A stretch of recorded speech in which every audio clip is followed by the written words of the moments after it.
Welcome to Radiant Reiki with Carol. My name is Carol and this channel is about all things spiritual.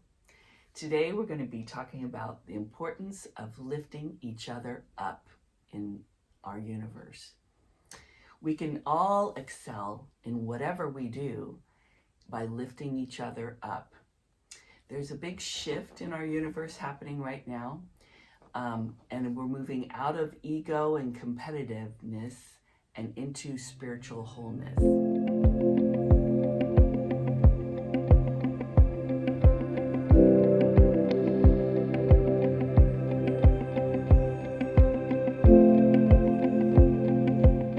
This shift happens partly because of our moon and our universe is in alignment with Aquarius. It's like the age of Aquarius. Remember that song?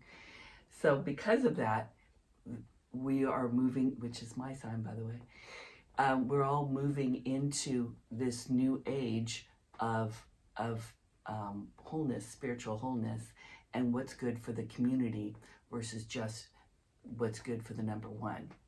You may agree with me or not. That's okay. It's just something to think about.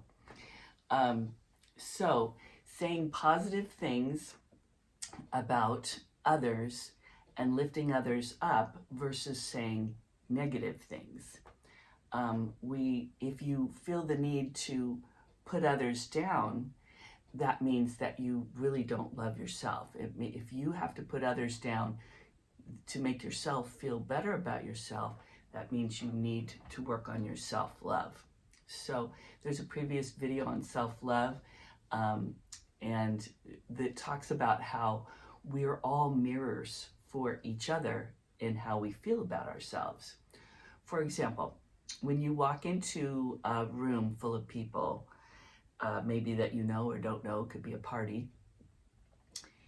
If I walk into that room and I feel good about myself and I love myself, then I'm going to be giving off energetic vibes that say I'm awesome, right? And then the people in that room will mirror how I feel about myself. They'll be like, in their, they don't say anything, but energetically, they're like, yeah, you're awesome. Right, oh good. Because that's what we are. We're just mirrors for each other.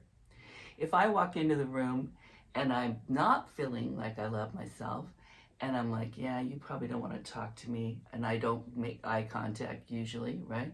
Don't make eye contact. You probably don't want to talk to me. You probably won't like me. I'm a little weird. Guess what? They're going to mirror that right back to you. They may be nice to you and everything, but they're not necessarily going to want to hang out with you because you've already told them that you're not really worthy, right? And they're just going to mirror that back. So we want to put out the good vibes, right? We want to put out that we love ourselves so that people will mirror that back to us and make it a really nice, evening for us. So for example, in teaching Reiki, when I teach Reiki, let's say I teach someone to be a Reiki master, like I do, then they can be in competition with me, right? But in Reiki, we don't believe that. We believe there's enough abundance to go around. I believe the more people I can teach Reiki to, the more healing that's going to happen on this earth. And that's better for the universe and for our community, right? So, in my opinion, that makes me feel like a winner because I'm helping the community. So, there's the lack mentality is one where they think, oh, there's only this many customers or people that want to get Reiki. And then if I teach someone Reiki, then I'm going to get less customers for myself. No, that is lack mentality thinking. No, there is enough abundance to go around for everyone. There's enough, and we are all different. Just because I teach someone Reiki, they may not teach it exactly the same way I do because they're a different person. We all have unique gifts that we bring to the table. So as a teacher, it was the same kind of thing. When I was a teacher teaching children, there were there were some teachers that felt kind of competitive and never shared their lesson plans with anyone. But those of us that did share our lesson plans, if I had a really great lesson plan that worked really well with my students, I loved sharing that with other teachers because that was what was best for the students. All the students will benefit from that lesson plan, right? So it's that kind of thinking that there's enough love and appreciation for teachers. Just because I share that lesson plan, she may be teaching it just a little differently than I do because she's a different person. We all have unique gifts to share and we're all equally wonderful, right? This is my opinion anyway. So although lifting each other up doesn't necessarily work in all settings, obviously, but you know what does work in all settings? Loving yourself. When you love yourself, you're going to be a better at whatever it is you do by loving yourself. So I'm going to give you some reminders. Here's 10 reminders of things you can do to love yourself. Number 1, put yourself first, right? It sounds selfish, but you need to put yourself first, and because you can't really help others unless you help yourself first. It's kind of like, you know, the airplane mask thing. So put yourself first and learn to say no. Only do things that you want to do. Do not do things because others want you to. That's a people pleaser. We don't need to be doing that anymore. We please ourselves. You are worthy of that.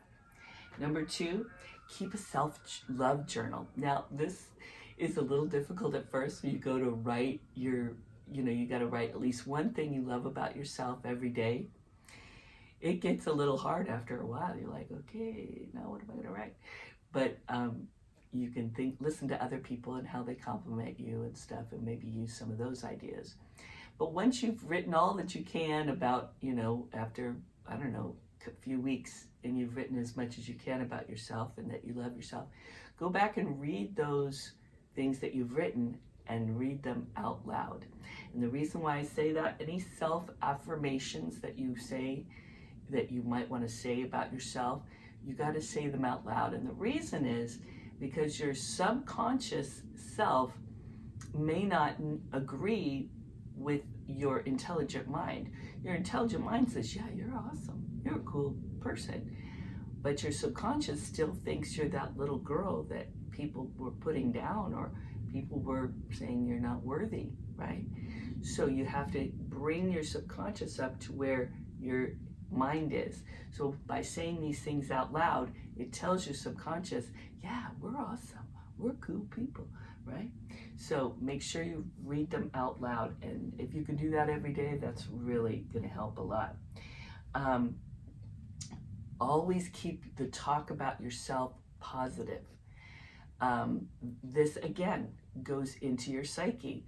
Your subconscious, even if you're joking, that goes into your subconscious. So always keep any talk about yourself, when you're talking about yourself to others, keep it always positive, and especially when you're saying anything out loud. Another one is self-care. Feed yourself and healthy things. Now, sometimes you want to have a treat and all that, that's cool. But think of yourself like a child that you love. You wouldn't feed a child you love 2 big, huge brownies, right? That's not going to be healthy for that child, right? So think of yourself as a child that you love. Feed yourself like that, healthy in a way that makes you feel good about you. It shows that how you eat shows how you feel about yourself. Also, another thing you can do is, here's something really important. Set clear boundaries. Now, boundaries are basically lines in the sand and how you expect people to treat you. So you've got to set the clear boundaries. That's not acceptable. Don't talk to me that way. Don't like that, whatever it is. Then if someone keeps overstepping your boundaries, then you're going to have consequences for that. If it's another adult that keeps doing that with you, then you might have to leave the relationship. So, and let them know that's a deal breaker for you. You're going to have to leave if they're going to keep doing that. So that's the important thing. Set those clear boundaries and follow through with your consequences. Another thing you can do is mirror work, where you look in the mirror and you talk to yourself in a positive way and look into your eyes and see who you are and love yourself just the way you are with all those faults, right? Not only with what you look like, but who you are inside. The longer you can look in the mirror, the better. That's a good practice to do. Another thing you should do is check limiting beliefs about yourself. You may have been taught this as a child, that, oh, you can only do this much, or you can't be a millionaire, or you can't be this, you can't be that. Forget those limiting beliefs. You can do whatever it is you want to do, right? As long you got to work at it. It's not that you're not going to work, right? But if there's a will, there's a way, right? So don't allow any limiting beliefs to limit who you are. And the last one is, lifting others up does not mean saving other people, okay? You can help provide guidance and support as long as you want to. And you can also, sometimes people might need professional help to help their self-confidence and their self-love. And if you need to, give them a name of a professional or suggest that they get professional help. I have a name of a really awesome therapist. In case you know of anybody that does need professional help, leave a comment and I will give you their email. They're wonderful. So those are just some of the things you can do. Some of those are outlined in the video that I'm going to put on the loop, the previous video on self-love. Check that out. And remember to love yourself enough so that you can lift others up. And then that brings our whole universe up. That brings the vibration of our whole world up. The more we can lift ourselves up and others up, it brings the whole universe up, right? What a great place to live that'll be. In love and light. See you next time.